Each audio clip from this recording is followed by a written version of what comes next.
Hello, Mark and Doing folks every at home. You've caught me Hello, reading a everybody. book about Tom Selleck. Tom Selleck. Yeah, you heard of him, perhaps? It's familiar. Rather dashing, handsome Everybody's doing fella, well. with Oh or wow. without moustache. Almost unrecognizable though, I would say, without Yeah, that. it's like when you see pictures of the old granddad or something in war times. It's like, holy heck, he was young once. You know, it's like you don't recognise when you see someone so much younger. Magnum PI. And I thought we were talking about Magnum PA. We'll Yeah, have to do that show at a different time. definitely another time.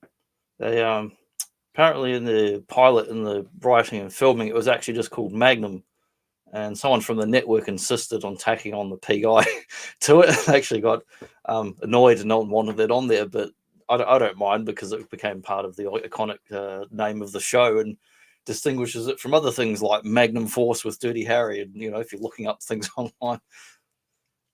Or Magnum ice cream. Yeah, Magnum ice cream. That's really popular. I bought some of those for someone this week. Not, I mean, it was their money. I was doing shopping. You know, I work in aged care, so I do personal care and shopping and all sorts. But they're very popular, so I bought some in the shops this week. A nice photo there of the old boys. Yeah. Vietnam. Or is it Vietnam? Who knows? Or is it? But yeah, my missus gifted me that book a few months back. It only came out, I think, last year. It was brand new. And it's not a autobiography. It's a memoir, which is like a fancy wanker way of saying it's just a different kind of autobiography. But it's about his TV and film career, and he tells you in the start it's about that. It's not one of those like, and then I had 10,000 affairs kind of books, and the Duchess of York, and it's not that kind of book. It's not a tabloid, but it's just like about his TV and film career, and it's a really enjoyable read. Yeah, Selleck seems like a pretty cool guy. Like I haven't read the book, but I've seen clips of him in interviews and just talking about his career. He always seemed like a pretty cool dude. So he was I didn't definitely even I born didn't to even play know. this character. I mean, I know some of his older films and stuff, like Quigley Down Under was like an Aussie Western comedy thing. Because I used to sit in the VHS rental store, and I've known about his other bit parts and stuff. Not his early ones, but his kind of Magnum and Post ones. I didn't know that. I mean, he's been in loads of TV shows, loads of films, but I had no idea that. I thought Magnum was his longest running thing. It's only half the length of his longest running TV show, which is Blue Bloods. Wow, It's about an wouldn't have Irish even. cop family. Yeah. I've heard, like I know what it is, but I wouldn't have even Yeah. thought about it. Or Well, like, it's the kind of thing your mum watches, you know. It's like it's not really. It's yeah, a different generation of like who watches it, and yeah, like my mum yeah. watches Lots of all the murder death shows and all those bloody Swedish murder crime thriller drama shit. With it's Kenneth like a Branagh's in family it of. or something like that. Is it like a family of Irish American New York cops or something like that? Yeah, exactly. That's That's the. exactly what it is. But I've never watched it. I mean, I've seen it on someone else's house when they've been watching. I've never actually watched an episode, but in that book, that's pretty much the exact description he gives of it. Well, there you go. It's ran longer than Magnum PI. That shocks me because yeah, Yeah, I watched maybe but about 5 minutes of it. And I was but like, it's for the here's people that Tom watch Selleck. like it's for like my mum's generation, people that watch like NYPD Blue and Law and Order and that kind of stuff. Yeah, procedural cop Yeah, drama. and I'm not knocking them; they're very popular shows, you know. Yes, and who knows? Who knows in the far off future, maybe we shall dip a toe in Blue Bloods or some of these Could shows. happen. Like Could you happen. never They're know. not making a whole lot of new shows these Yeah. days that are worth watching. I mean, there's few and far between. Every show has a pilot that we don't have to jump all in. We can just take a little look and see. Oh, what's that? Oh, that smells bad. What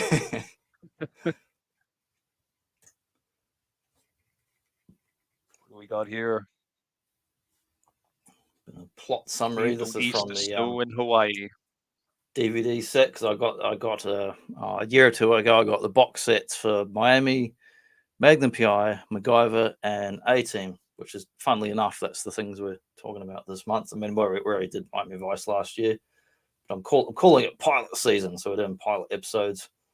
And I'm very grateful to have the box sets of these, which are fairly pricey, but all of them I got in mid-year sales half price. I bought some. My missus gifted me some for strategic birthdays in previous years, so it worked out quite well. They're all lined up on the shelf there.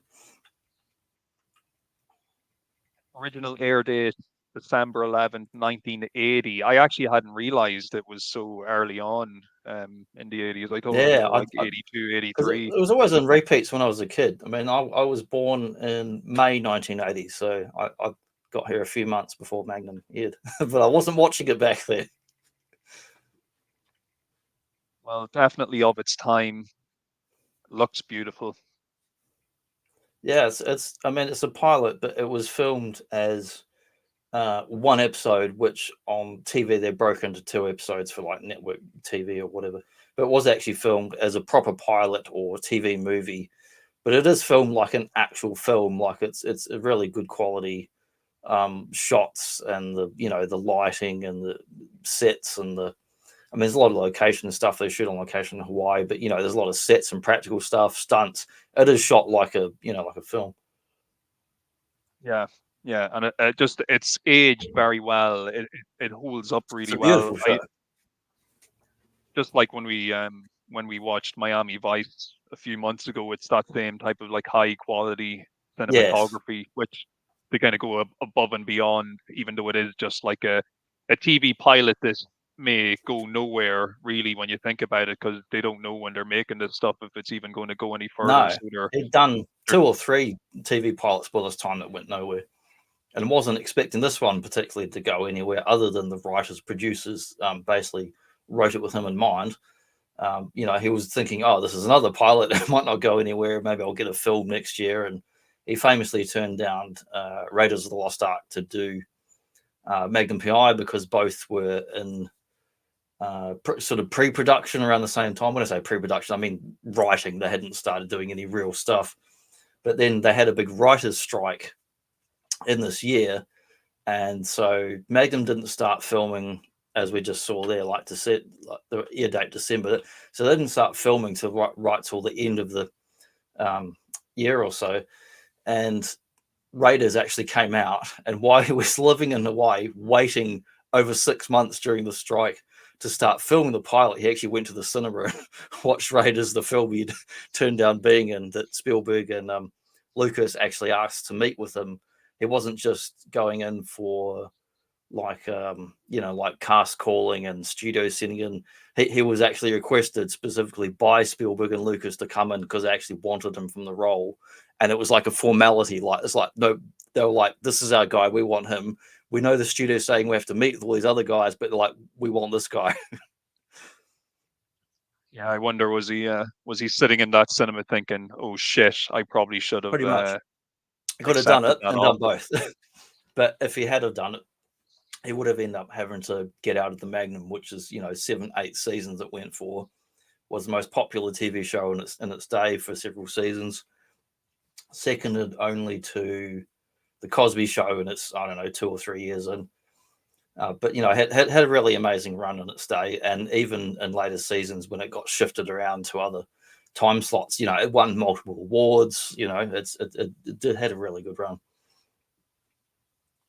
Yeah, well, they definitely put their best foot forward, I think, for this pilot, and just like kicking things off here, we get a very cool introduction to our main character, Magnum. We see Tom Selleck himself. He's swimming in the ocean, gets up on the beach. He seems to have like a bag of gear with him, and we get this like narration, like over what he's doing. He's narrating like, oh, this is a pretty strange way to make a living. I actually live here, but testing the security, defenses. I'm going to try and steal the Ferrari of the wealthy writer that owns the property, and it's a pretty cool setup kind of straight away that this guy is like just like a highly skilled dude essentially.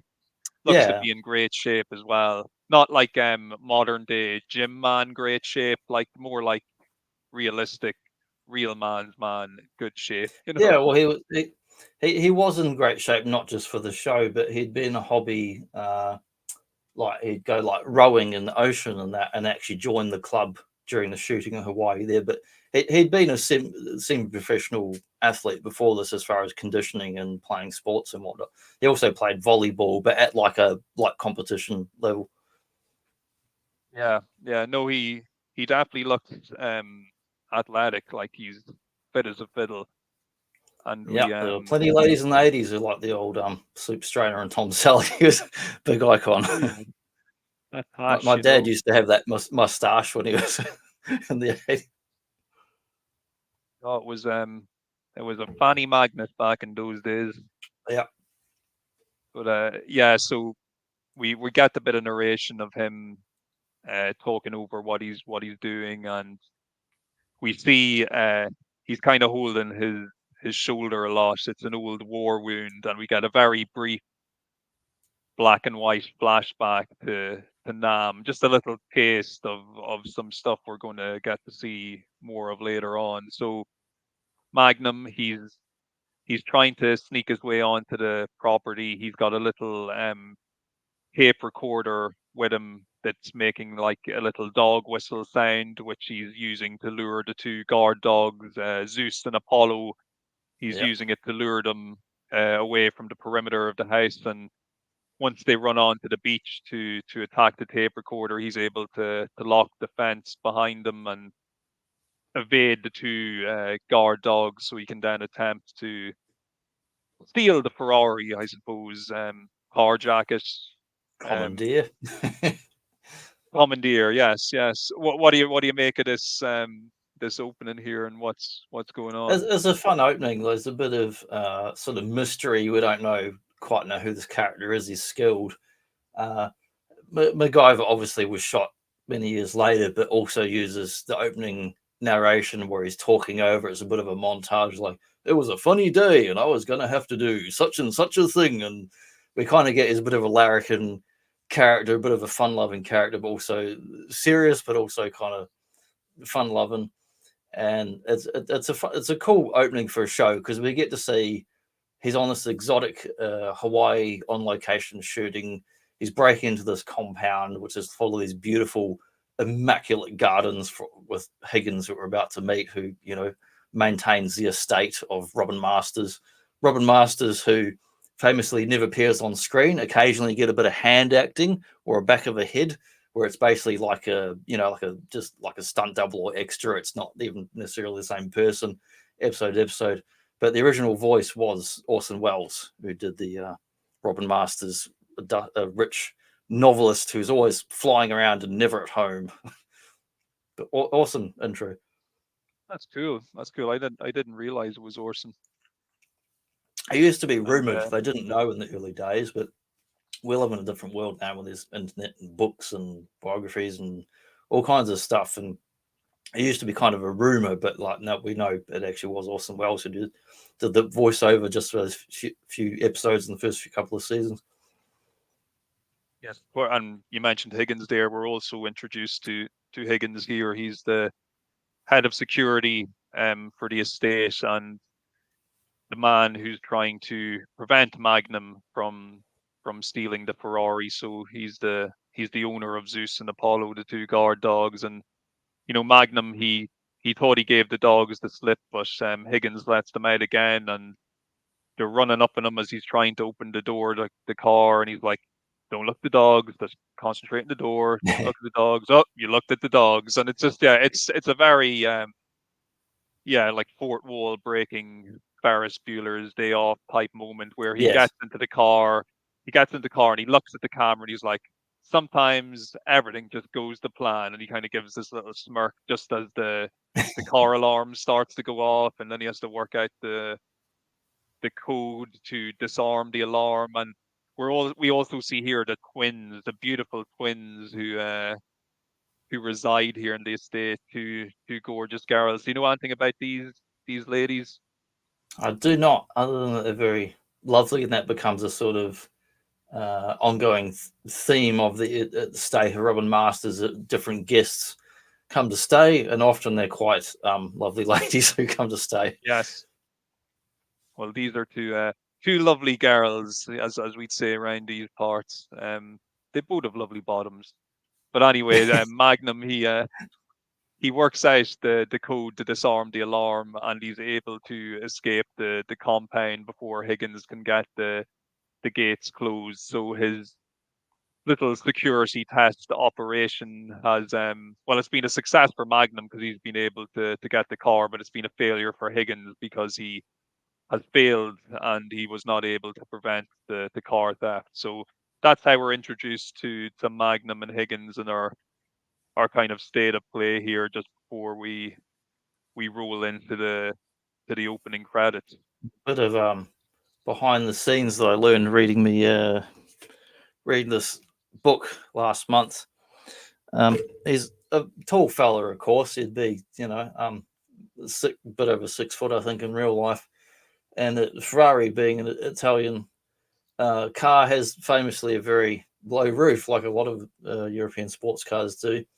And he couldn't get in there, but it was a convertible. But basically, they had to actually.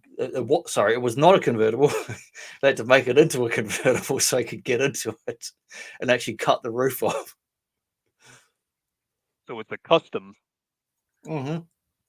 It was a custom by demand because they started like shooting it or started doing prep or whatever, and realized he couldn't actually get in there. It'd be like hunched over and not be able to actually drive or see or anything. So they got to actually cut the roof off and modify it into a convertible. Paul Tom's custom Ferrari. That's pretty cool. Yeah. But yeah, we get this kind of opening montage for the credits with music. This is not the intro that's going to be the mainstay of the series. This is more like it's music made for the pilot that then yes, something to do with the contracts or how they pay the musician and agreements that stayed on for most of the first season, not till episode 8 or 9. Then we got the new theme, which became the fast-paced, like kind of rock one that anytime you think of Magnum PI or just like iconic 80s TV themes like Miami, MacGyver, Magnum PI, they're all like fast-paced and grab you from those first beats. This is like a laid-back jazz elevated music theme, and when I heard it on my box set I picked up last year, I'm like, what the hell is this shit? It's like it's not good music. It's not. I'm sure it's fine if you go to the Sunday orchestra or something, but for this style of show, it's completely off. And he's not he doesn't hide away from the fact in that book he wrote, saying he didn't like it from day one, and basically no one liked it, but they were contractually obliged to keep using it for a certain period of time. Yeah, well, for me it was jarring. I hadn't watched the series in years. I was well familiar with the main theme, so when I was rewatching this pilot and that came up, I was like, "Ugh, this is Yeah. It's like when you're this Homer is not what Simpson my in season ears." 1, and like, that's a completely different voice. I'm like, well, it's the same guy, but it's just they're still working out the details. And Great seeing, of course, the name of Robert Loggia in the credits. You know, looking forward to talking about him later. One of our favorites. Old Frank from Scarface hopping into our screens again. yeah, and I'll just touch on. We'll get into more. Like we find out later on about more about Magnum's background. That he's a Vietnam veteran in the character. In real life, he was also in the military. I forget which. I think it was the Navy. He said he was in. Um, but he did have friends that went to Vietnam in real life, and they'd known from university and actors college, whatever. He'd known other people that went and died in Vietnam, so it's definitely very personal for him as far as like filming like scenes that take place there and that. Even though, as far as I know, he didn't go over there, but other people he know did. And Higgins also, we don't know a lot about Higgins at this point, but he's also a veteran, but of different wars. I think it was more like World War II or Boer War, something like that. So, and occasionally in some episodes, Higgins will they get into a bit of trouble. Higgins is always looking after the gardens and doing flowers, and he's very English and proper and making tea. But occasionally you see the badass in him come out, where it's like, this guy's actually been to the shit and went through a lot in the war days as well. So it's not just Magnum.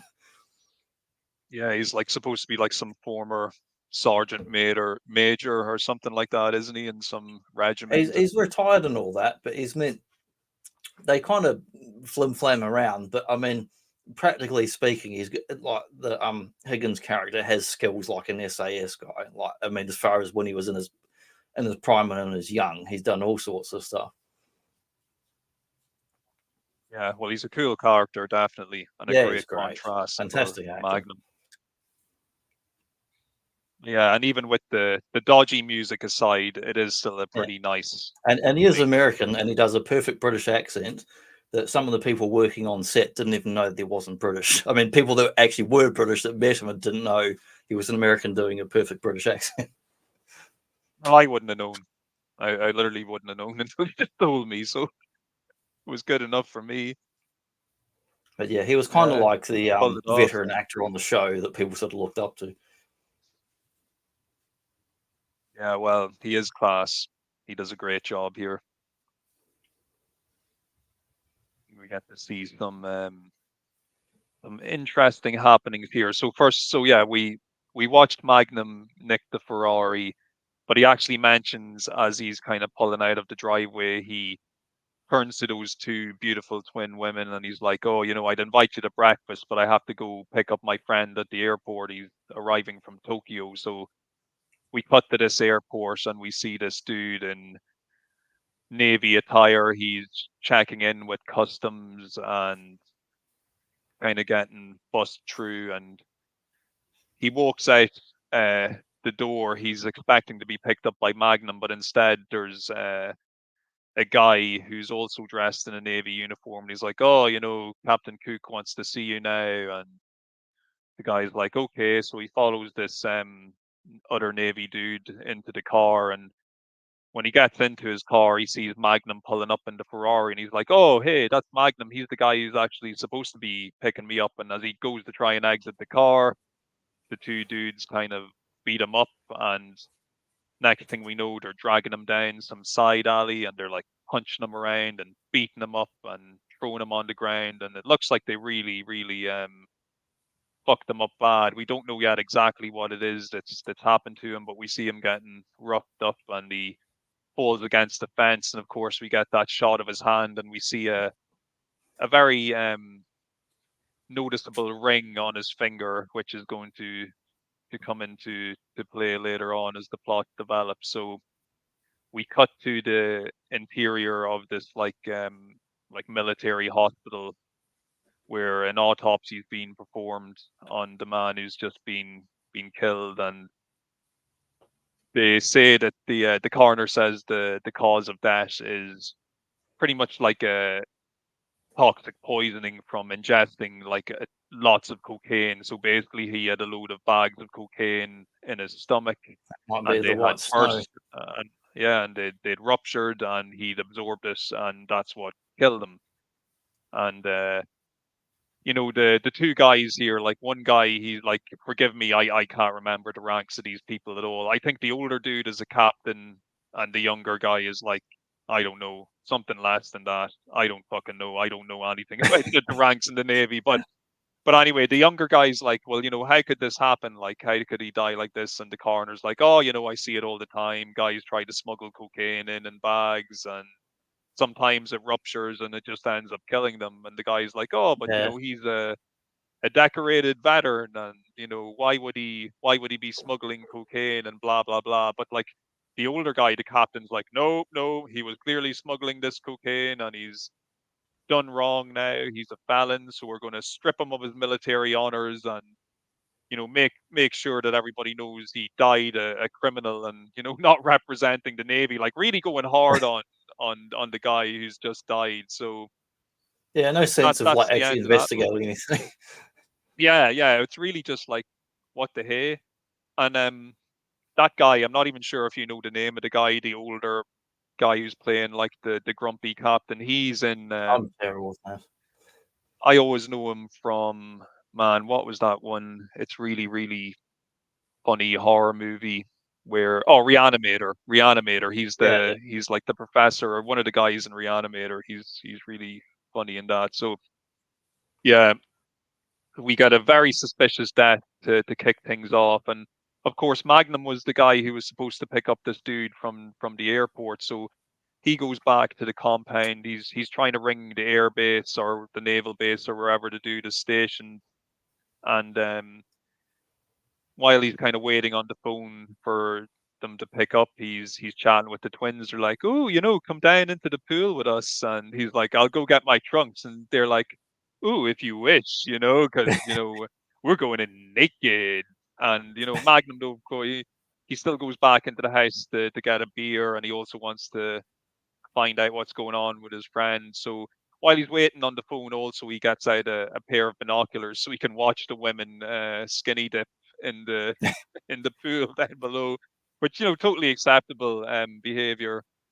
But anyway, he finally gets through on the phone. And he's like, "Oh, I'm looking to talk to so and so," and the guy on the other end is like, "Oh, well, I'm sorry, he's dead. He died earlier on today," and this is a shock to Magnum, and it causes them to have a flashback. So we get a flashback of what went on or some of what went on in Vietnam, and it's Magnum and his platoon, and they're under fire, and they're trying to get out of this situation where they're pinned down, and like explosions are going off, guys are dying, and we just get a brief moment where we see Magnum is talking to this friend of his who we've just seen get killed essentially, and yeah, this is bringing back all the memories of Nam to Magnum. Yeah, we see a close up again of that ring, which is like the insignia, which is like I think it's like his unit or whatever. I'm not familiar with the actual symbol, but we also saw it in the opening credits as like an overlay where it was like big silhouetted, and it plays a part in this pilot where we see it several times, and we do see it later on in other episodes of the show as well too, where it becomes a kind of linchpin of like Magnum's like flashback sequences and anything to do with his past. We get like the ring, Vietnam, and it builds up his character in the little like kind of biography book I read that he like wrote himself in that. I mean, obviously with an editor as well. He says that it was written, the pilot as it plays, how it was written, like they faithfully executed it, but in later stages in pre-production, the network or backers, whoever, were actually looking to sort of cut stuff out of it, and they were going to completely eliminate all the Vietnam backstory and the serious tone of the pilot and the sort of the pathos of the character, where we get Magnum's this kind of fun-loving guy. I mean, he's got skills, he's been in war, but there's a kind of tagline that goes in kind of behind the scenes in the show where it's like he's 33, but he's never gotten to be 23 because he'd been away in the war and other stuff. So that he had to deal with all this serious shit, adult stuff in his younger years. So now as he's getting older, he's kind of like being a bit of a playboy and running around living this James Bond lifestyle, being a PI and in an exotic location. But underneath that, we see this pathos, we see this character and kind of drama and trauma and such of people he's known and people he's lost and people he's trying to reconnect with. So he's a bit of a kind of lost spirit in a way, even though, so we get the mix of the kind of like beautiful location, and we get these, he's kind of like cheeky and fun and charming, but underneath it he's also quite a kind of serious, like the Casino Royale James Bond more than the Sean Connery James Bond, that kind of feel. Yeah, yeah. No, I totally get what you're saying there. I love seeing Robert Loggia in these Vietnam moments. It's just cool seeing him actually in like a combat situation, firing Yeah, guns and doing stuff like that. Because you see him in other movies, and he has actually played like other roles, like where he's like a military general and stuff. But it's usually him as the top brass type of guy behind the desk. It's cool actually seeing him in a battlefield setting, like getting down and dirty with all this action. So yeah, the Nam scenes are pretty cool in this, the Nam flashbacks. Now we kind of mentioned briefly before we started recording today, like sometimes they look good and other times you're like, I'm not so sure this is the jungle in Vietnam. This looks like it could be, a field somewhere in middle of America. But they're on a TV budget, so you're going to have these sacrifices here and there. Yeah, But like like I overall, it's a pretty cool. All the Vietnam I think scenes it's I are think pretty it's cool, fairly I think. effective, and it's I don't know the exact climate and whatnot, but like Hawaii's tropical, and I've never been to Vietnam, but as far as I know, it's known for being like like moist rather than dry, so it's like semi-tropical or whatever. But yeah, so after the flashback, we see Magnum. He's on his way to the airport, and he's going to be picking up the sister of his friend who's just died. He's meeting her coming off the plane. Pretty funny moment where she actually steps off the plane with just some random dude who's obviously been putting the charms on her like the whole flight, like getting her drunk or whatever. And then all of a sudden he's like sees Magnum there to pick her up, and he's like, ah, yeah, no, no fun for me this evening. This lady's got a boyfriend, I see. So he kind of like scuffles off, and here, yeah, what's her name again? I'm drawing a blank on her actual character name, which I'm I should terrible. know. I don't Like, know her name either because so many characters appear and disappear disappear in Magnum PI. It's like there's a kind of laundry list of but guests and anyway, recurring characters. she's the sister of the dead friend essentially, and her and Magnum are reuniting here. She's a little bit kind of drunk and happy when she meets him first, but as they go on their drive back to the hotel, she starts getting pretty upset, talking about what happened to her brother and how she doesn't believe that he could be smuggling cocaine, and she thinks there's something very suspicious about his death and things aren't adding up. And Magnum's like, well, look, your father's like a top admiral.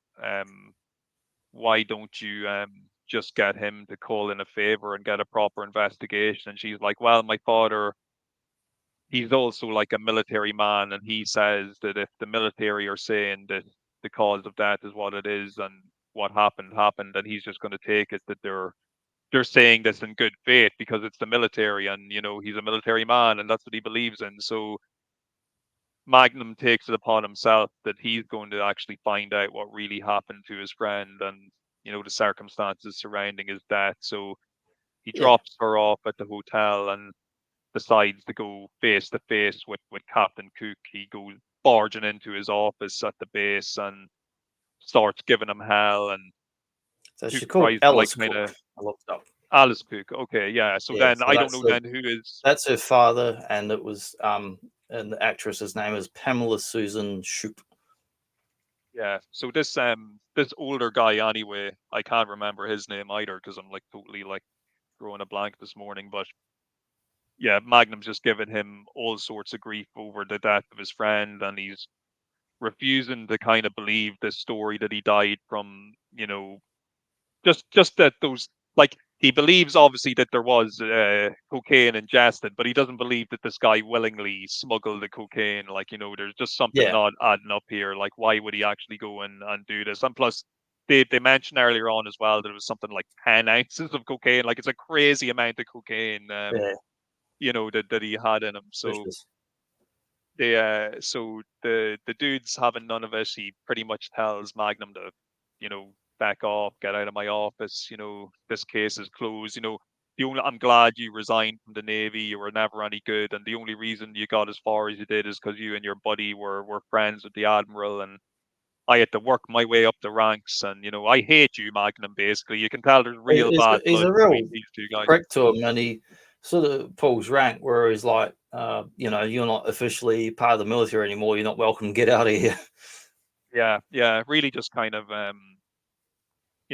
fucks The him off military has its essentially. own, MPs and law and whatnot. If you're going onto a base and all that, you can't just walk in there as a private citizen or even as a police officer because they've got their own military police and procedures. You can't, even if it's a criminal investigation, you've still got to go through the right channels. So no one has any respect for private investigators, which is like a famous, trope going all the way back to like Yeah. bloody Law and Bacall and Bogart films and that.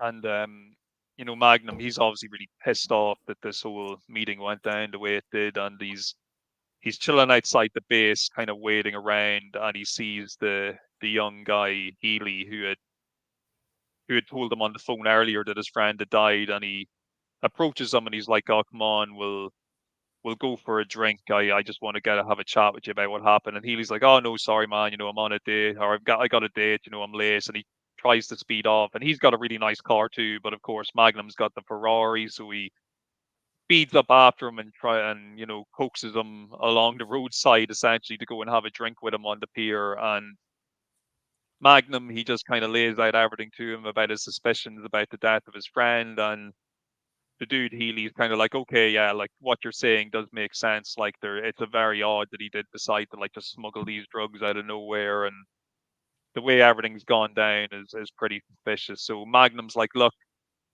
I'd be great if you could get me the case files, or at the very least, if you could let me know if anything kind of comes up that you think I should be aware of." So Healy's like, "Yeah, okay, I'll do this favor for you, whatever," begrudgingly, because he doesn't want to get in trouble with the top military brass and lose his job or whatever. So we see while all this is going on that Magnum is actually being watched, and he's being watched by the two individuals earlier who we saw kill his friend earlier on. So there's like a big kind of like Samoan looking dude and a smaller white guy who are kind of tailing him, and Definitely a they're couple on of a heavies. phone.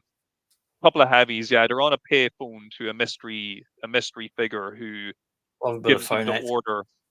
Yeah, we always love a bit of phone. Of course, the phone, which is attached to a cord, which is attached to a physical phone, which is attached to a phone box. Love to see that shit. Love to see it. Um, yeah. So they get the orders to whack Magnum. So they tail him. And I don't know about you, man, but this is pretty funny. Like, because they have to be the two most conspicuous guys ever following the Yeah, dude. Like, because at one point they drive up right alongside him, parallel to his yeah. car, and are like leaning out, looking in, and like really making it obvious, like, "We're following you. We're It's like either you're definitely trying to trying." sell me drugs or assassinate me, one of those two. Yeah, but what's even funnier is Magnum does not notice this at all. Like he's just like dup dup do, driving along, and it's not until they're like really right on him that they're like when they actually pull out a machine gun and try and like shoot him down off the road that he's It kind of like, "Oh no, I'm being followed." makes me think of like the drug wars and Scarface, where it's like, yeah, we're following you. We don't care if you can see us because we're going to kill you. Yeah. But look, I don't know much about cars or anything, but if anybody watching or listening to this today can tell us what type of car the two Well, heavies are driving. Italian sports cars versus American muscle. I mean, come on, you know what's going to go faster there? It's the Well, Italian like, sports car. well, I don't know, man. That American muscle car manages to Yeah, catch up with Magnum, pretty yeah, I quickly. don't know how They must realistic have that some. is. They must have some of Mad Max's like high octane gasoline in the Yeah, he's tank got some of this to. V8 super juicer there. So yeah, they're chasing Magnum. We got a brief car chase where they're like trying to shoot him with a machine gun out the window of the car, and then things go awry, and they take a tumble off the side of a cliff. They crash through a Yeah. barrier, and their car Great, goes great flying off the cinematography too here. cliffside. It's like a lot of your 70s and 60s car chases, like Steve McQueen and Bullet and other or 70s car chase films, isn't it? Yeah, there's lots. Yeah, really, really, like you said, beautiful cinematography. It's almost like I don't know. I'm playing like Gran Turismo and doing Yeah. like one of Well, the they've really got the scenic side race shots, the courses. front, the rear, the overhead of the helicopter. They definitely used a good portion of budget on these car chases, which are very brief but spectacular and very cinematic. Yeah, yeah, really cool, and pretty intense stuff as well. Like the big Samoan Take dude's like that from hanging out the Diesel. side of the car. Yeah, he's like blasting away with that machine gun. But as Tony Montana would say, they fucked up.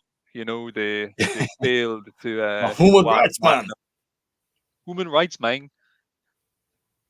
And there's a nice little bit of more inner Magnum kind of monologue during this car chase, because he's like, all I was actually worried about was that the Ferrari was going to get wrecked. Isn't that weird? It's an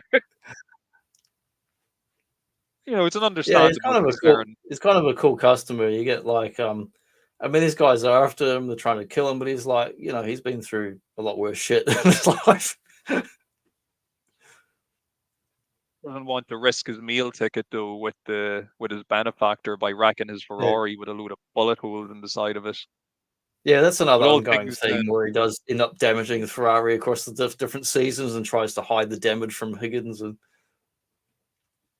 it's it all goes pear shaped though with these two lads because, like I said, they take a tumble off a cliffside, and we think they're both killed because we see the big explosion, but the big Samoan dun, dude dun, did dun. actually make it out alive, and we get another bit of kind of inner Magnum kind of dialogue where he's like, "Oh, well, as far as I could see, they were both dead, and the cops are on their way, and I won't be able to explain anything to the cops, and because I didn't know these guys, so there's no point to me staying here. Nothing I can do for Like them. All I Schultz can do and is help Hogan's myself." hair is like, I know nothing. You just like walk away.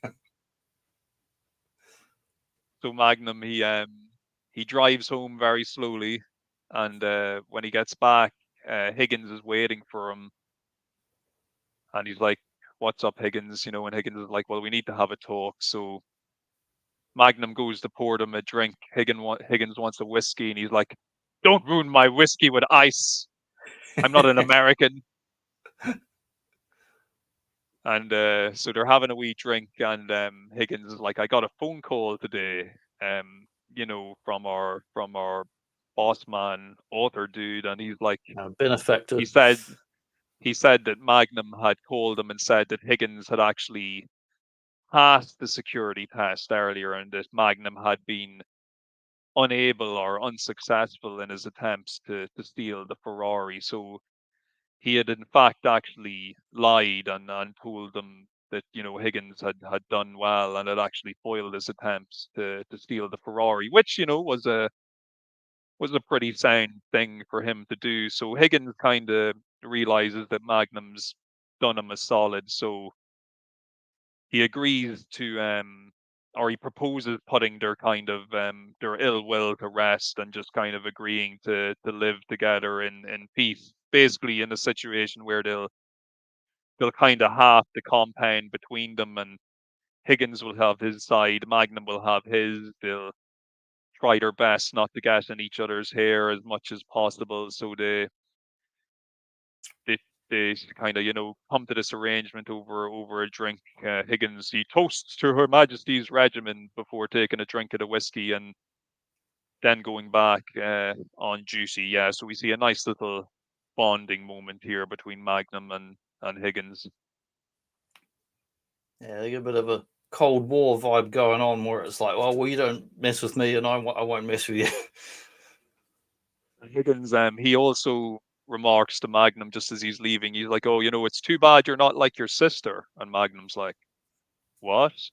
So then he goes into his room and he sees that Alice is her stuff is all over his room and she's having a shower. And Magnum, he just walks right into the bathroom where she's having a shower, peeks in over the shower, and he's like, "Oh, can you find the soap?" Ha ha ha ha ha. And she's like, "Oh my god, Magnum!" Oh.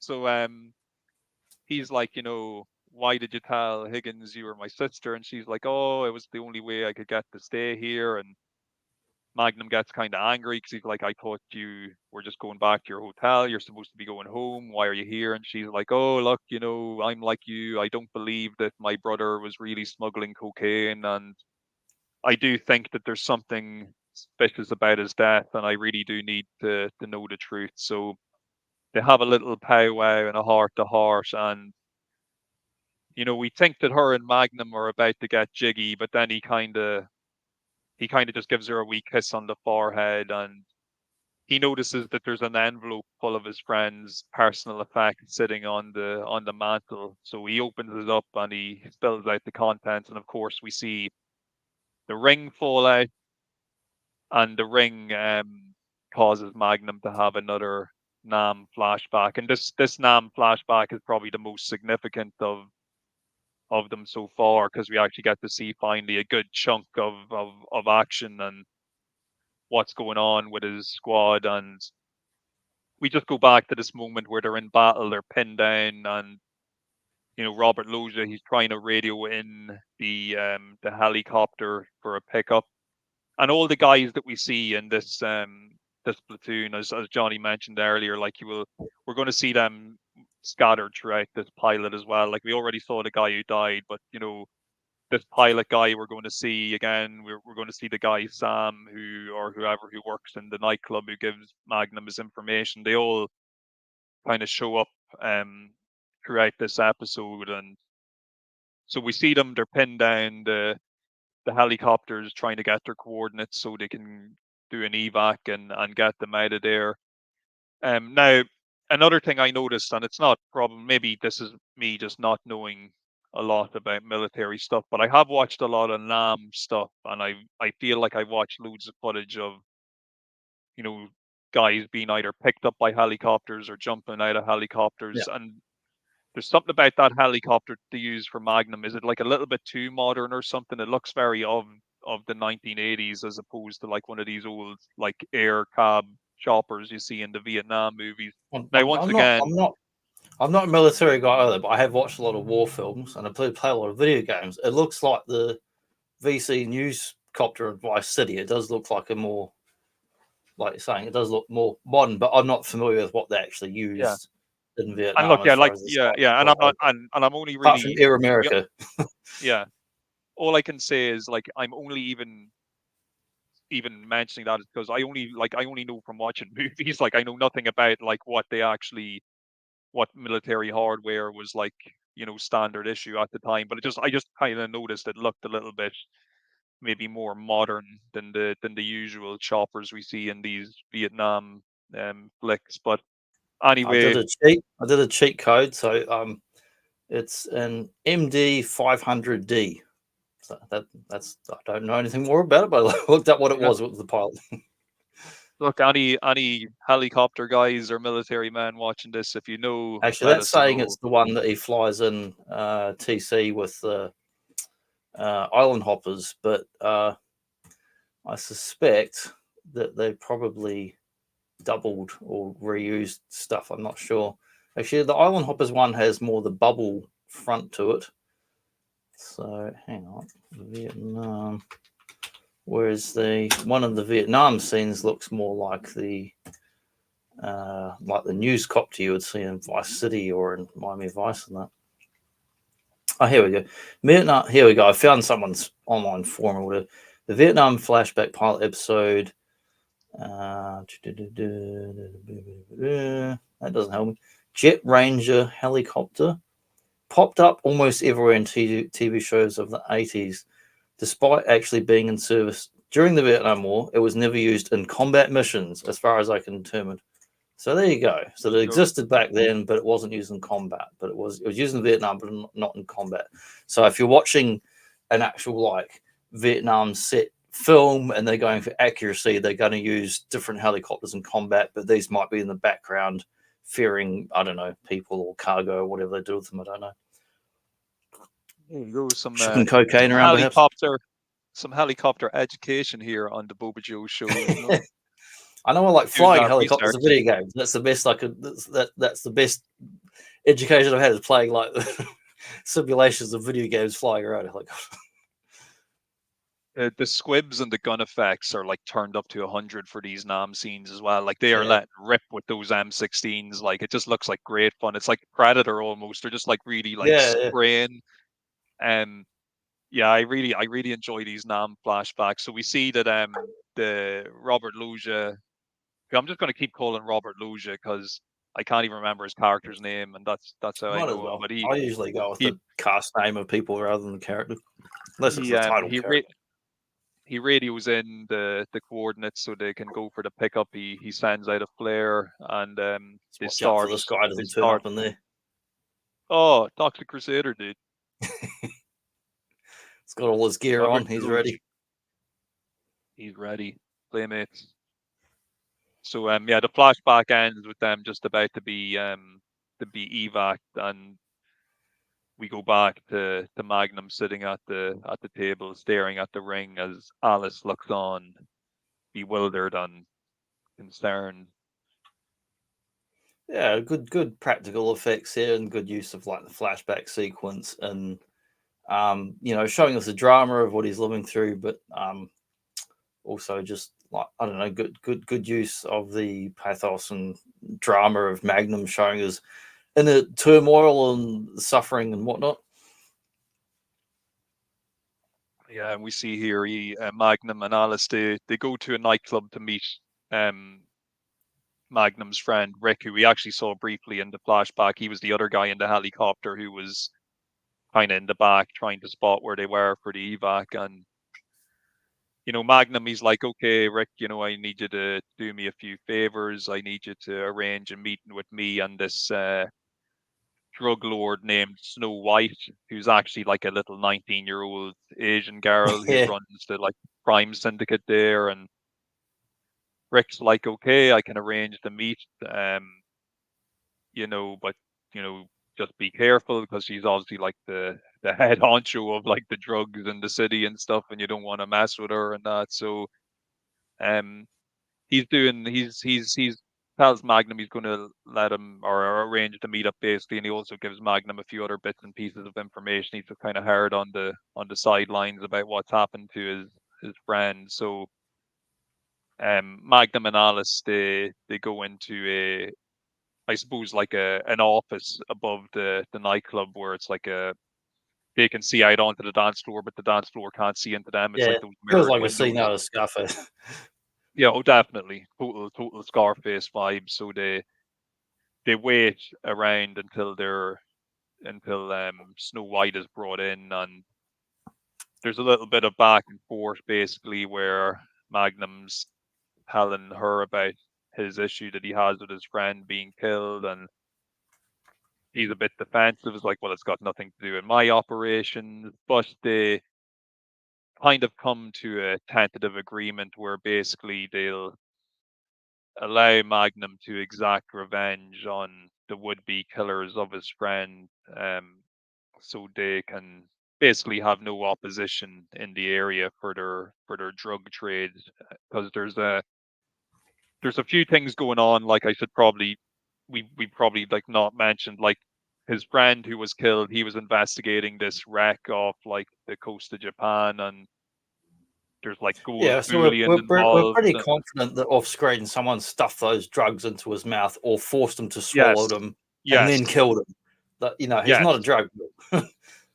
And there's also this thing where he was like investigating some wreck of like an old like Japanese ship, and there's like gold being found, and there's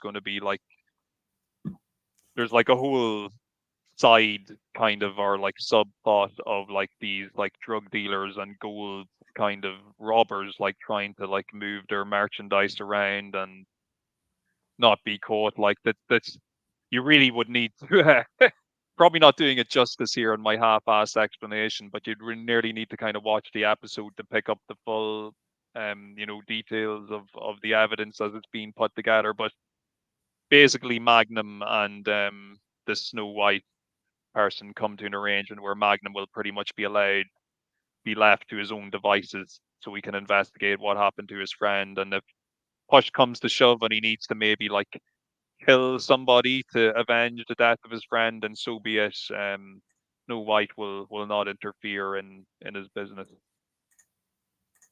Yeah, I'll just mention here also that beginning of the scene, we see the little neon sign, and Rick, who's like one of Magnum's compadres and part of his Vietnam unit, um, wearing his little sort of suit.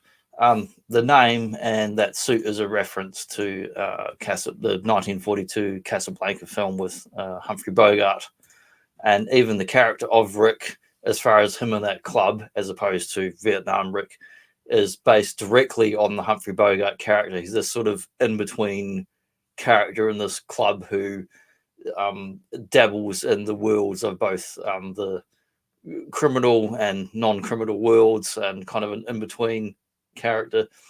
And as the show went on, they developed the character more. They got away from that wearing that little penguin, sort of white suit tuxedo thing with the bow tie, and developed the character of Rick to become more of his own man. That was just a kind of like jumping off point, was a reference to Casablanca. But it's a fun little thing for film fans and that. Yeah, it's pretty cool because he even has the line like "Play it again, Sam." He's got a few Yeah, even Casablanca like esque lines to his and character. So yeah, and totally get the and vibe. also as the show goes on, he doesn't own that club. He basically just works or manages it there. Whereas in the pilot, it's kind of implied that it's his place. So it's a little Yes. confusing as the show goes on that it's like other people, or even it's almost like he's just a member of the board or something, or manager. He doesn't like own the place as the seasons go on. Of course, his name's not Rick either, which they keep making jokes about. And Magnum's like, "Oh, if you don't Yeah, help me, I'll tell everybody what your real name is." Which is how he kind of got them to agree to arrange the meeting in the yeah. first place. Well, stay away from the yo-yo. That's what I learned if you're going into Rex. So yeah, we see here these, as I mentioned, the meeting between them and Snow White, where the arrangements are made and deals are done, and where we're finding out a little bit more of this gold that's also being found. So Magnum and Alice, they take a nice little um, spin out of the club, and then Magnum goes to investigate. Um, really, I'm like they're looking for this like ship that's supposedly like what are they carrying gold or carrying coke? I can't remember what it even is. They're supposed to be carrying, but basically there's a ship out in the ocean that's disguised as a navy ship, but it's actually not a navy ship. It's like a front for whatever bad shit these like cartel guys are doing. But just to take note, the guy who's piloting Magnum in the helicopter, it's the same pilot from the Vietnam flashbacks who we're going to see again now in this next Vietnam flashback. It's the same pilot guy. So once again, it's another one of these former teammates who all have that ring. It's amazing the way all these guys from that squad all ended up like living in the same location pretty much Yeah, and can visited just meet up living easily with his whenever little they boy. need to. Very, very convenient. But Yeah, there's a few but episodes of Magnum actually as the seasons go on where it's like, well, if you were in Central or Coastal America, you could go, okay, I could see this plot line happening or this character, but there's a few ones where certain characters turn up in particular episodes. I'm like, what are the chances they happened to be in bloody Hawaii at the time and also while the plot of the week was going on? So some of them kind of stretch the boundaries of believability there. I suppose at least these guys are kind of living there from the get go. Maybe it was just like a popular retirement spot for a lot of these Well, ex-military I think guys. it's fine for the pilot because it's like, okay, you want to get away from Central America and forget things you've been involved in the past. And I think it's fine for the pilot. But over 8 seasons, yeah, there's definitely a few episodes that come across a little dodgy as far as who just randomly turns up because it's convenient for the writing.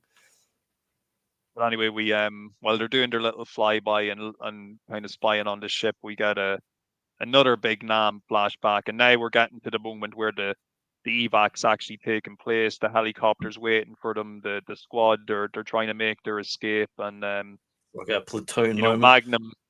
Magnum's been shot in the shoulder. He's injured, and he's also trying to help another injured teammate. And when they're making their way out to the chopper, Robert Luge is like, you go ahead. I'll cover you while you make your way to the chopper. So one by one they get on the helicopter, but then we see Robert Loggia. He actually gets shot, and we don't really get to see what happens to him, but we do see that Magnum he's on the chopper and he's like no as the chopper's like taking off because he obviously he wanted to go back for Yeah, his Charlie Sheen comrade was in arms. just off camera. Yeah, all this shit's going on. William Dafoe's running through the field next to it, getting shot in the back, and yeah, so we got that dramatic moment where most of the squad escapes apart from Robert Loggia, so we think he's been killed. We think, spoiler. Um, Well, so I then we watched Scarface. I quickly, know he's definitely alive. no, Frank, you fucked up. Uh, yeah, so we cut back to the present moment, and Magnum and the pilot dude, they're looking out for the ship, and they find the ship that I mentioned earlier. That looks like a navy ship from a distance, but actually seems to be a front for the cartel. So they do one flyby, and the pilot's like, Magnum, we better be careful if we fly by again, they might start throwing like rocks at us. And Magnum's like, "What do you mean throw rocks?" And next thing it just shows the guys in the boat like pulling out AK-47s, and they start opening fire on Magnum and the helicopter. So Magnum, though, they managed to get a few photos of what's going on the boat, and they managed to fly their way out of there before they get shot down by the dudes with AK-47s. Yeah, it's a good sequence, and I love seeing some good helicopter sequences, whether it's the Vietnam era ones or the TC flying in as island hoppers, choppers, like they do. Great cinematic sequences of all this action here. It's like you take very much taken into Magnum's world. Yeah, and getting total Vice City vibes from these Yeah, helicopter shots as well. and I like a bit of headcanon where you can kind of imagine like Robert What's his face was like, he's here, and then a couple of years later he's hanging out in bloody Miami, and Tony will like, if you want to, you can imagine it's like the same kind of character, because it fits in the time. Like this is 1980, that was like 81, 82, or whatever it was. And he does have his character, like Robert Louis' character in this, it does have a slight Hispanic or Cuban twinge to his accent, So yeah, who knows? Yeah, maybe maybe he could be that guy in my head canon, Yeah. Same dude. So yeah, we see they did their little flyover of the ship, and they get shot at, and we see that when they're back at the compound, Magnum has asked Higgins to develop the photos that he's taken of the boat, and Higgins is like, "Oh, you were shot at," and Magnum's like, "Oh, no, we weren't," and he's like, "You were. I can clearly see in these photos that they're pointing guns and shooting at you. They're holding AK-47s and shooting them at you, because Magnum, he's always trying to downplay what happens, especially in front of Alice. He's like, "Oh no, there was no danger at all, and everything was fine. Like we just flew over and took photos. Nobody started shooting at us Yeah, with that becomes machine an guns." ongoing thing in the seasons of Magnum, where TC's helicopter is often full of bullet holes, and he doesn't want to take Magnum out because Magnum's got no money and his helicopter's got bullet holes. So we see, though, once again, Higgins, he's getting kind of drawn in a bit closer to Magnum's activities. Like he's gone from kind of being the kind of watcher to now he's actually getting involved. Like he's helping him develop these pictures and advising him on what's going down, and we're seeing Yeah, he's that like the outside, relationship. gardener guy. Now he's getting involved in what's going on.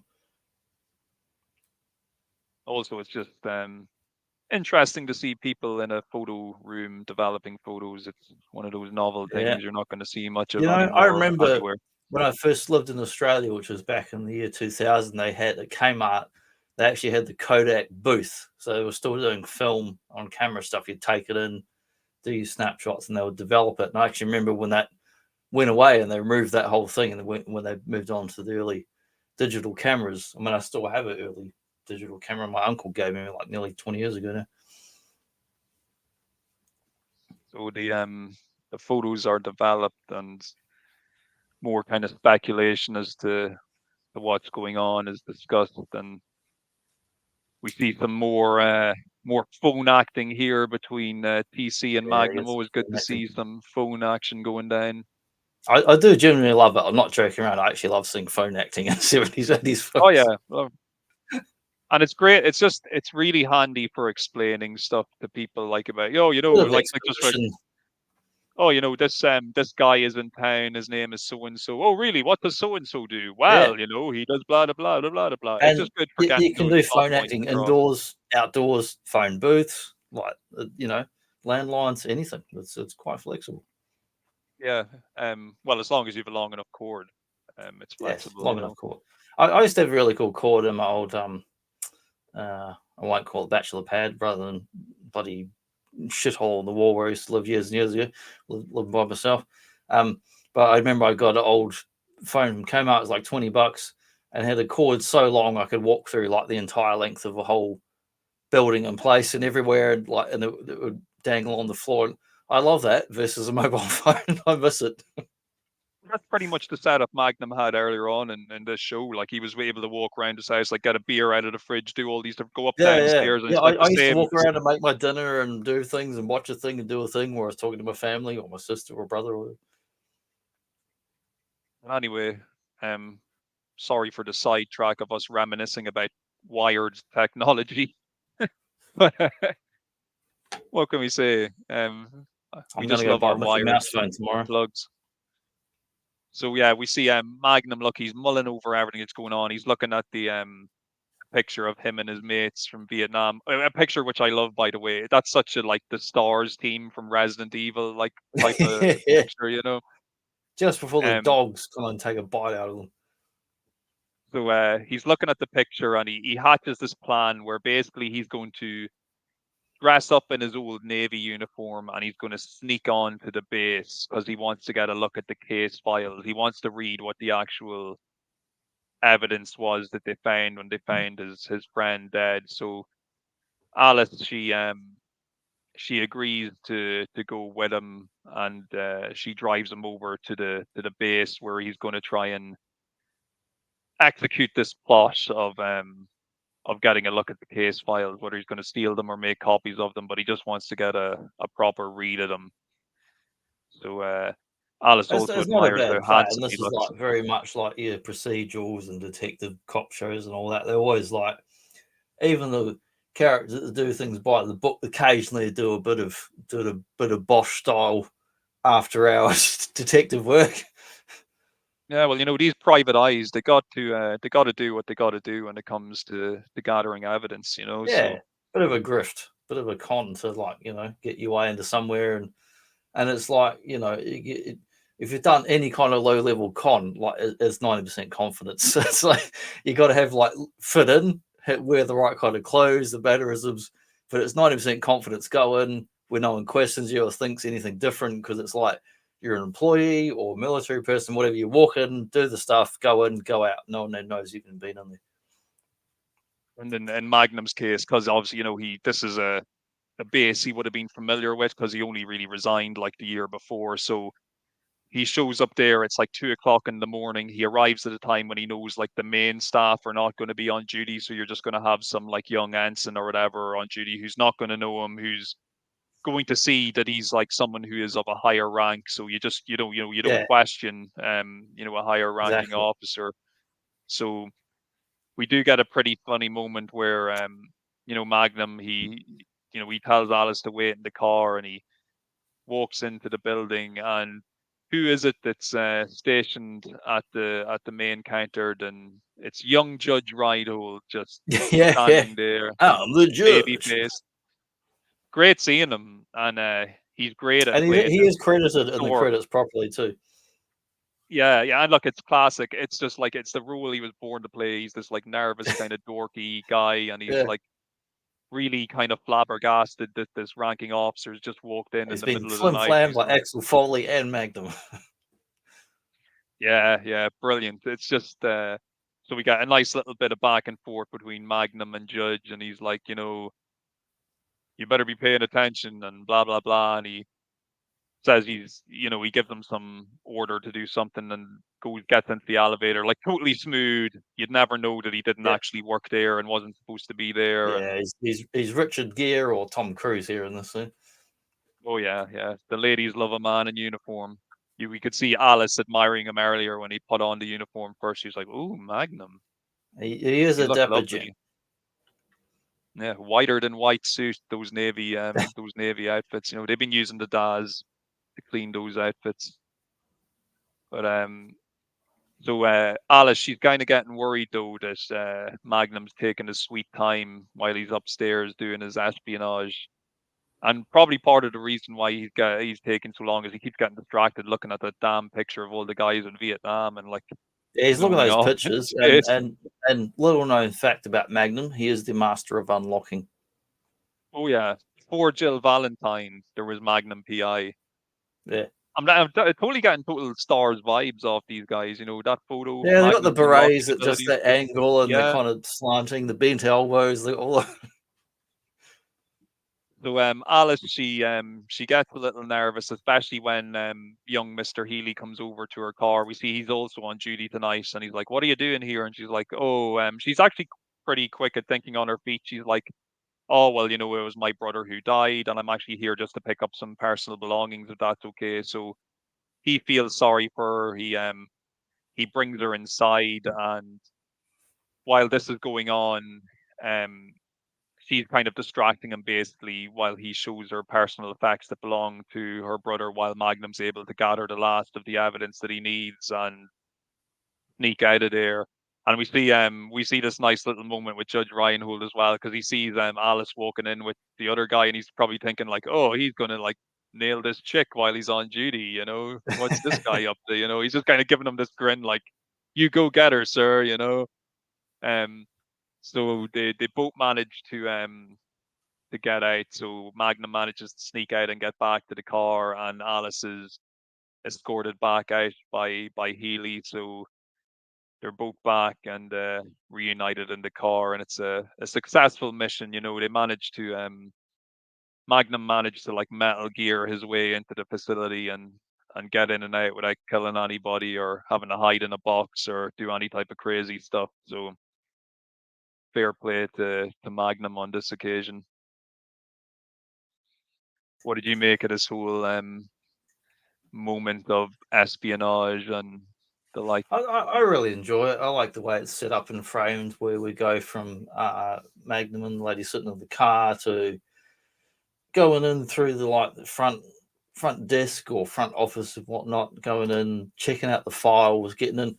It's in a way, it's very cliched TV episode of the week stuff, but it's filmed very nicely, and I feel like I'm watching like an episode of Mission Impossible or something. And the tension's there, the tension's there where it needs to be. It's like, well, it's only this one guy, and maybe he sees him, maybe he doesn't. Got to get in, and she's talking to him and kind of flirting with him, but distracting the guy at the front, and then Magnum's ducking down behind the door.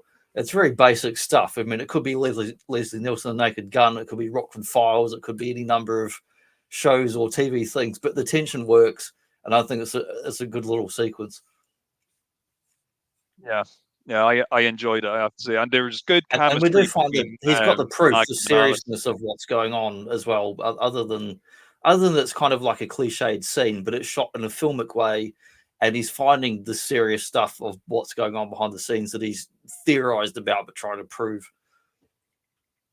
And he's beginning to kind of put things together now. The concepts are forming in his mind about what's actually happened and what's going down. And Yeah, it's a little bit TV detective, a little bit film noir, where it's like, well, here's this one guy, and he's a bit of a larrikin, but he cares about the truth and he cares about actual justice, and but the people around him in his world are like, kind of like don't take it so seriously. So we get he's kind of a bit of a dogged, persistent character who wants to actually find out what happened and do something about it.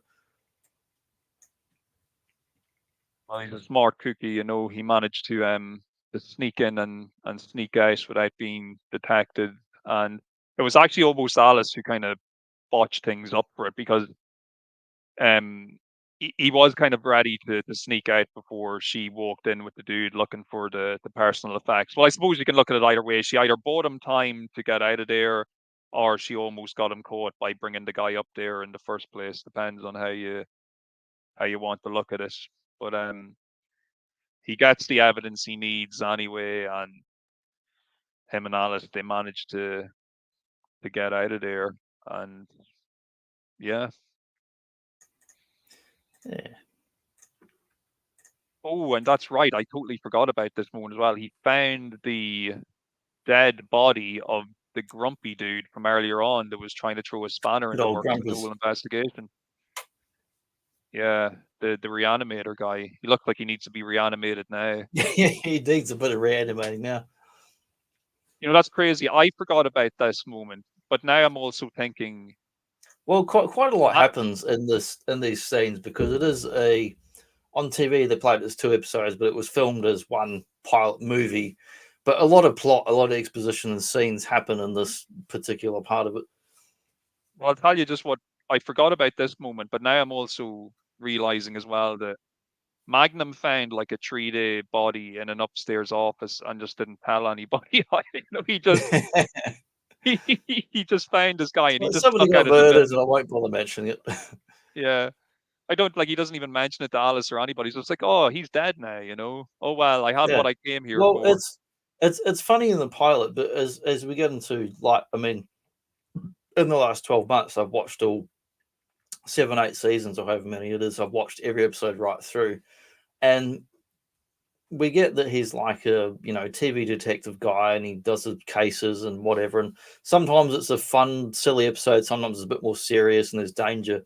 But occasionally, there's a few episodes where we kind of get the sort of background darkness of him, what's calls back to Vietnam. And I don't mean he's a bad man or morally corrupt or anything, but there's a few episodes where he's like, well, that person's bad, and sort of like, fuck them, and I'm not I'm not going to help them or do nothing for them, and just kind of leaves them to their own fate, sort of thing. So it actually does kind of ring true to the character, because there are a few key episodes where some dark things happen, and he's just like, I'm not going to step in and be the hero like MacGyver and or Batman would save the Joker falling over the edge, even though he's firing a bloody gun at me. He's like, fuck that, I'm going to stay over here, and whatever they do is their own bloody fault. Yeah, it's we should probably mention as well the guy who he found dead didn't look like he died from natural causes either. There's more suspicion surrounding. He's obviously been assassinated. So more evidence building about a conspiracy or a cover up here. But yeah, we see like Magnum and Alice are reunited in the car, and he's kind of telling her what he's kind of found out. And yeah, we're kind of getting close to the big reveal now soon as well about a certain person still being alive and well unexpectedly. But we see as well someone else who's alive and well is the Samoan heavy from earlier on. He was tailing Magnum earlier on, and now he's tailing Higgins. And Higgins, though, he is a veteran, as we mentioned earlier, and also as we mentioned earlier, this heavy dude is like really bad at not being conspicuous and more or less just like is blatantly like following him like really up close and follows him right up to his car and tries to prevent him from getting in.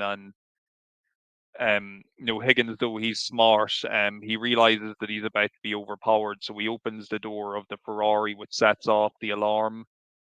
And that alarm alerts Magnum and Rick, who had just met up earlier around the side of the street because they're all supposed to be meeting up at Rick's place. But Rick, he has like an Uzi or some type of submachine gun with him, because when they hear the alarm going off on the car, they both run around the street corner, and Rick just guns down the big Samoan guy like as he's about to Yeah. like beat up Higgins. He just like sprays him from across the street with the submachine gun. It's pretty funny. Totally wastes the Yeah, dude. Like, so he no gets an guy to episode. question. He gets an episode later on in the seasons, where kind of a spotlight episode, where he goes from being in the club to having his past catch up with him, and there's some other characters or someone that come after him, and he ends up going a bit of a like Schwarzenegger Commando episode, where it's just Rick, and he does like a diving commando roll through broken glass and shoots some other guys with guns. He gets some other episodes where he gets to kind of kick ass and take names. They're quite fun. Yeah, and like even like I know, like as you were mentioning earlier with this pilot, they do kind of get away from the Casablanca heavy stylings of the character, but he is still a pretty cool character. What you actually get in this pilot, and I just think it's hilarious to see this guy in a white tux, running down the street with a submachine gun and just blasting a guy from across the street. Like it's just so crazy.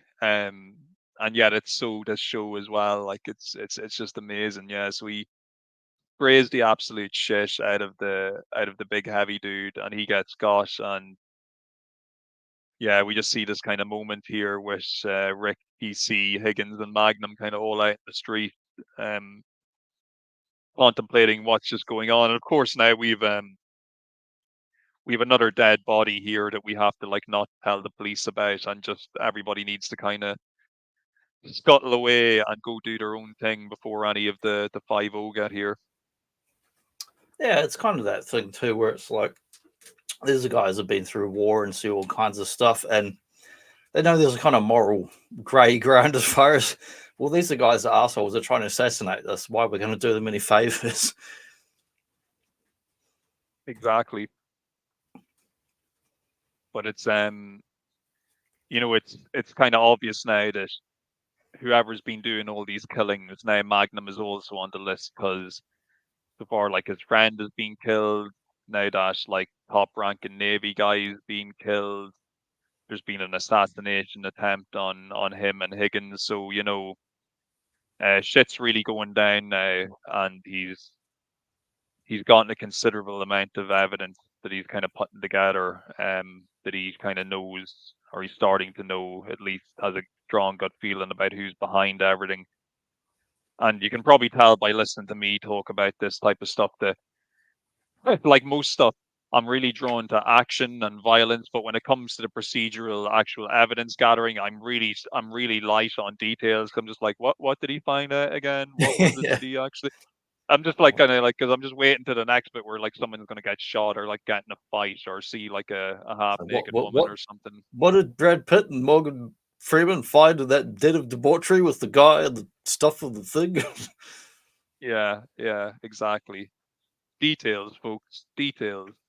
It Devils in the matters in like details. good actual in the writing phase, but when you're the viewer, you don't always have to connect all the dots or pay attention. You kind of just along for the ride. And if I rewatch something like if I rewatch like a Christopher Nolan film and I'm like, oh man, what happened there and what happened there, and I'm like a little nerd picking out the details, But the first time I'm just along for the ride. I don't care. Yeah. And when I was rewatching, like I said, I hadn't watched this in years, and when I did rewatch this, within days of watching this pilot, I'd actually watched a few more episodes of season one. So already my mind is getting mixed up. It's like, did this happen in this episode, or did this happen like in the third or the fourth episode? So, Did he but team up yeah, with Sonny hopefully Crockett in this one, or get was that later on? yeah. When is the Miami Vice crossover? Is Yeah. that like season 5? Well, they actually did several in continuity crossovers with Magnum. They did a Murder She Wrote episode that was a two-part between this show and Murder She Wrote, where they appear on each other's shows. And another one of the show that I don't actually know, but the same deal again, where he's on one and they're on one. Well, look, there can be that type of Murder She Wrote vibe in Magnum sometimes when a random friend or relative from the past or friend of a dead friend will show up and be like, "Well, Magnum, I need you to investigate, blah blah blah blah blah." And it's like, well, Yep. I did serve with your cousin's uncle or whatever, so I guess I owe him one or blah I did blah. And then that, serve you that cocktail last week at the bar, so you better help me. yeah, exactly, exactly. So yeah, we're kind of moving towards our kind of blow off here with the pilot. So Magnum, he's putting enough together now to kind of realize that whoever's been doing all these killings, they're probably going to try and make a break for it and get back to Tokyo because that's where all this is like initially kind of kicked off when his friend went over there to investigate that wreckage. So he goes for a morning swim like Johnny often does, and he getting his head together, and Oh you yeah, see him I've kind of been for going, 3 in the last week. It's still technically winter here. yeah, you're a hardier man than I'll say that much. Well, look, I don't live in a country where like you live in a country where it's warm enough to do that shit. Yeah, if it It was might, Ireland or New Zealand or Scotland, you would be a bit of fucking wetsuit or you're dead. yeah, well, like That I'll, cold water. I'll, I'll run down to the beach, I'll jump into the water, and I'll die of You'll get hypothermia. Like, you won't just get hypothermia, you'll get double and triple hypothermia of the water temperatures over there. Your so, heart will like leap out of your chest and explode. we get some more kind of inner monologue from Magnum, and he's like, I just have this feeling that if I can go to the airport and just kind of scope the place out, that I'll just know who this guy is. I'll know who this guy is when I see him, who this killer has been, and who's been doing it, who's been orchestrating this. I'm just gonna know. So we see he goes for a swim. He starts getting ready. pulls out a gun and loads it, brings it with him. Shows up at the airport, and we get some more inner dialogue where he's like, I've already missed one flight that's left for Tokyo, but I just have a gut feeling that it's actually going to be the second flight this guy turns up on. Doesn't know how to explain it. He just calls it a hunch or intuition, and he's waiting around the airport. We see as well the twins from earlier on. They're also catching a flight at the same time, so he meets up with them, and they're all in their usual kind of, oh, we're sexy or whatever. But he's too business to pay attention to what they're saying, because he's trying to keep an eye on the comings and goings in the airport and see if he can spot his man. And finally, he notices from a distance a man in a suit. He has his back to him, and he's carrying a briefcase, and we can tell that Magnum thinks this is it. This is the guy. This is the guy who's behind everything. The guy who's been doing That's the all bastard. the killing. That's the bastard right there. So he follows him into the toilet. Guy is there. Turns around. Who is it? It's Robert Loggia. Yeah. He survived. And so we actually kind of get, this is like one of those, it kind of reminded me a wee bit like of Lethal Weapon and stuff, where so we had Yeah. this like squad of Vietnam guys, and one of them ended up getting heavily involved in the drugs trade after the war, Some of them are essentially. So bad eggs. with Robert Loggia, so it turns out he actually hadn't died. He had survived that encounter with the Viet Cong, even though Magnum and the rest of the squad had left him behind. And he actually even says that to Magnum's like, "Why did you leave me behind? Like, why didn't you come back for me?" And just Because as I we was think best mates Magnum, with Gary Busey, that's why. we think Magnum's about to answer the question, but just as he goes to answer, Robert Loggia quickly whips a pistol out of his bag, and he shoots Magnum right in the shoulder. But Magnum at the same time manages to get off a shot with his own pistol and gets him right in the gut shot, and he's lying there bleeding out. Magnum's like, I did go back for you, but you weren't there, so he had actually gone back to the evac site to see if he was still there, but he'd already gone. So That's that's like the how, famous shot they get in the westerns where they bleed to death like extremely painfully. yes, yeah, while kind of giving you a bit of exposition as to what Yeah. their motives were I've been and shot, what but I they're can still feeling. talk. And yeah, Magnum shot, kind of wounded again in the shoulder once again, as he was years before. And yeah, I remember like even years ago when I watched the pilot properly for the first time, like maybe when I was still in my 20s, you just know when you saw Robert Loggia's name in the credits that there was no way he had died anyway. You just knew if they had him in the credits at all, if he was paid at all to show up, there was no way they weren't going to bring him back in some capacity. I knew he wouldn't just be there for the Vietnam moments. It was pretty cool seeing him as the dude at the end, the mastermind, so to speak. And yeah, we see the aftermath with Magnum. He's back on the compound, arm in a sling, back to kind of He's bickering doing with this Higgins. Roman toga style.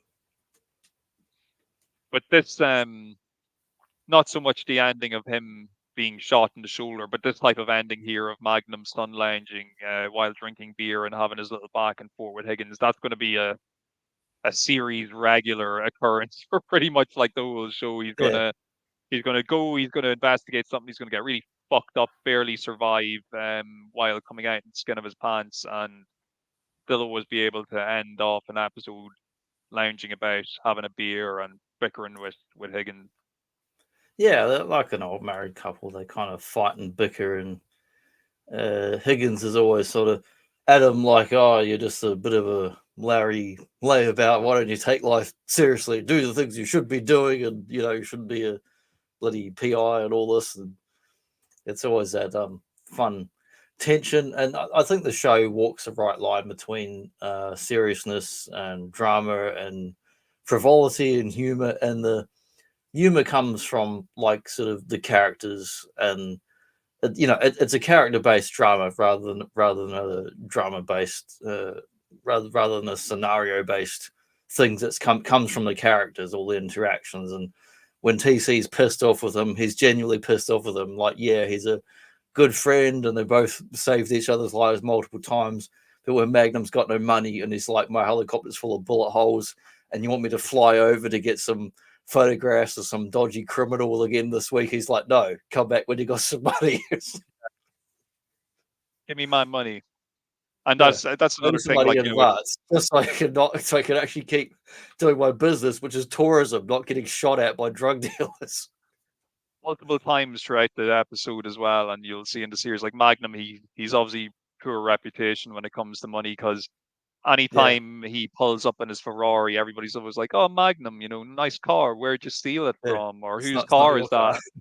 that?" And Magnum's always like, "But why? Why do you not think it's mine?" And they always just laugh at him. They always just laugh in his face. So he obviously has that like reputation of just like, bit of a scrounger maybe at times. Bit of a grifter. Bit of a grifter. But yeah, that was the pilot episode. We got our credits while we got the still of the ring with the symbol, and it was Yeah, I quite the like how introduction. the opening and ending credits actually come back to the little insignia on the ring.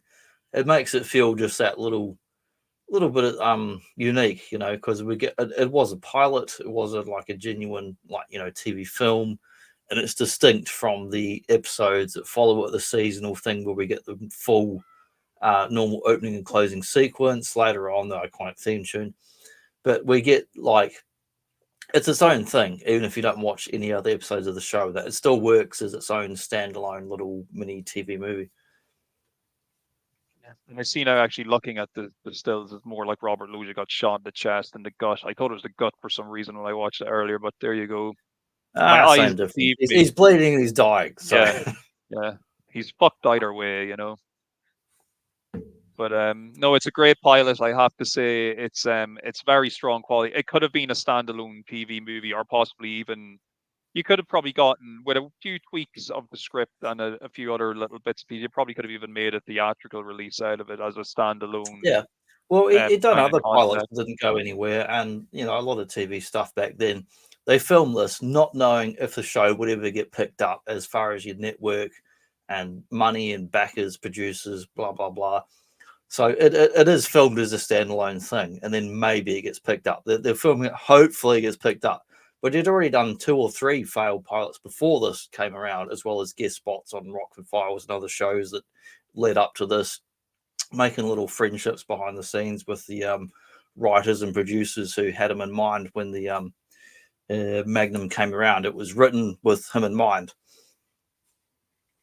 Yeah. Well, look, it was written for him, so there's no point in saying it was a role that he was born to play, but because it was written for him. So, but no, like he nails it, and like I said earlier, he comes across not just like in real life, but like obviously in the show, he's like a really cool dude, really suave, ladies man. Yeah, Just a cool character. Definitely, and like I can see why this show was a there's a hit bit of for its Martin time. Riggs, there's a bit of James Bond. Yeah, yeah. But you could the ladies could still bring him home to meet the parents if they had to. He's not a total badass. But he can still put on the keeping up appearances if he has to be the nice guy, because he is a nice guy at his heart. He's a He is. He decent is. He's fella not as well ultimately as being the a cool bad dude. boy character. He is actually, a decent human being. Yeah, it was a really cool pilot. Just a strong way to kick things off, and just like Miami Vice when we spoke about it a few months ago, you can see they were really trying to put their best foot forward and just wanted to have a hit in their hands, and it turned out that they did. Yeah, it They ran did off it. for a number of seasons, and like you can get it in box sets. It's available on a number of streaming networks or whatnot. But I like my DVD box set, so I can watch it anytime. It doesn't disappear. Awesome show. Yeah, I love it. I've always liked Tom Selleck growing up, watching the show as a kid, often on repeats all through the 80s. And speaking of the 80s, this is sort of kicking off pilot season, so we're gonna finish up here, and I'll play the little trailer for what's coming in oncoming weeks. Next week we're doing what are we doing? MacGyver. Diver. And don't forget to check out our previous episode on the She-Ra pilot, another excellent pilot. She-Ra. We have the power, and so do you. Yeah, great time. Hope you enjoyed it, folks. Looking forward Yeah, to thanks the for next. checking this out. Leave us a like, or fuck you, or we hate you, or we love you. Any of those, it doesn't bother me. Whatever you care to comment or like. Subscribe, unsubscribe, resubscribe, whatever you prefer to do, that's fine with me. Feed the algorithm on our behalf. We will reward you in the afterlife. I'm going to go up to outro, which is a little kind of trailer for the upcoming episodes. Pilot season, we're doing Magnum, MacGyver, A-Team, and Knight Rider. So I'll play a little clip now. See you later, folks.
That group you knew from Vietnam. What'd you call them?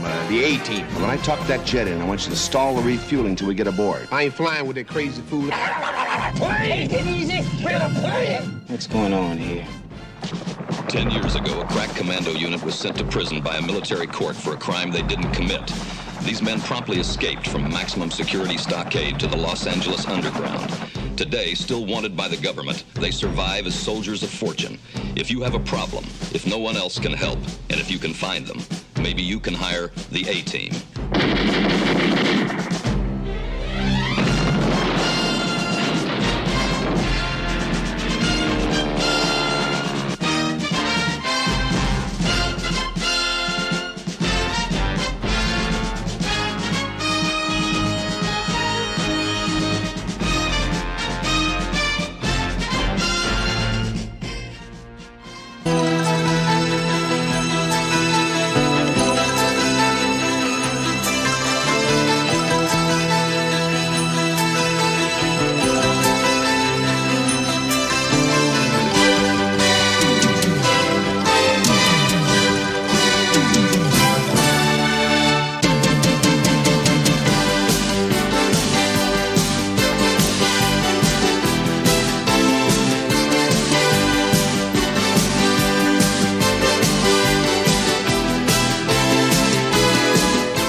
Well, it looks like we've got a mistrial. But on the plus side, we've also got a hung jury.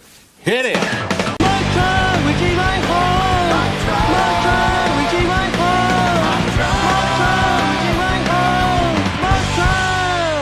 All rise for acting's highest honor, Judge Reinhold. Judge Reinhold is neither a real judge nor has he received acting's highest honor.